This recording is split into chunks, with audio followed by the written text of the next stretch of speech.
Oh, we hebben een gast. OPA betekent oud papier actie. En vandaar de naam OPA. En het is een stichting die in 2001 oprichten is in de Reformeerde Kerken. En die staat er ook aan. En die houdt het geld uit wat ze hier manifesteren aan goede doelen. En dat is dan 1 dag in een week? Alle dagen. Alle dagen? Alle dagen. 12 bussen. En die rijden alle dagen in 2 ploegen. Dus er wordt nog wat ophalen. Ja. Die koekjes worden hier niet bakt, hè? Alsjeblieft. Wat vind je het? Ja, dat is. En deze man die had altijd een soort praatjes. Die noemen we ook wel eens ADHD, omdat het zo snel is. ADHD. Ja. Hij draagt altijd, dus noemen we hem ADHD. Maar dan heb je wel een goeie noon dan, dat hij dan zo hard werkt. Ja, dat liep het meer dat ja, maar hij zit nog maar 80, hè. Dus ik denk, voordat ik het eruit te pakken heb, moet ik dan mijn best dan maar even wat. Nou, dan ben ik bij die lijst van HP en DP. Hier een pijntje, daar een pijntje. Nou, die jij er wel bij.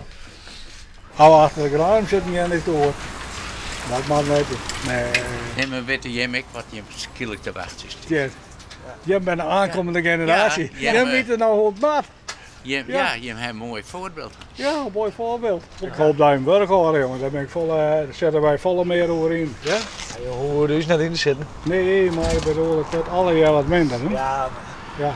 Dan denk je wel, ik heb dat papier niet. Ja. Ja, dat is altijd nog wat aan. Ik heb eens een keer vrij.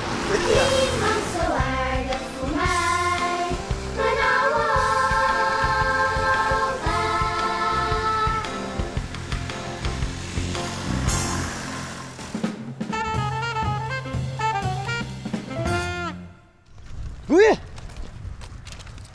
Nou, goeie. Wat ben je aan man? Ik zal even naar de boys voor boodschapjes. En wat moet er komen? Nou, toen even kopjes bakken. Ja. Van mijn zoon.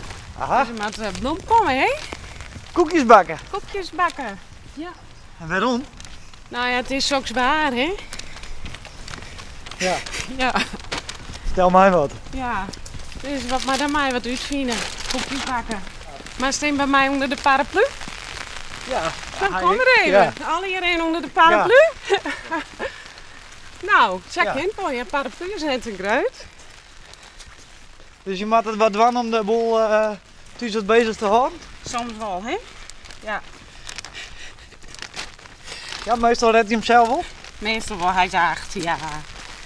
Met net een volle maar met mijn paard, toch? Het jaagt binnen. Nee. Ik heb nog 2 dochters. Maar dan ben ik drutte dochters. Eén voor Santje en één voor Piefje. Oké. Die wil al helemaal niet meer koekjes bakken met me. Oh? Ja. Kun je die nog wat in de hand houden? Nee, net echt. Oh. Ja, maar het valt me mooi. Ja. Dat, het is heel gezellig. Nou, hartstikke bedankt. Ja, nou alsjeblieft. En succes met de koekjes. Ja, nou, het zal wel lukken. Doei. Hoi.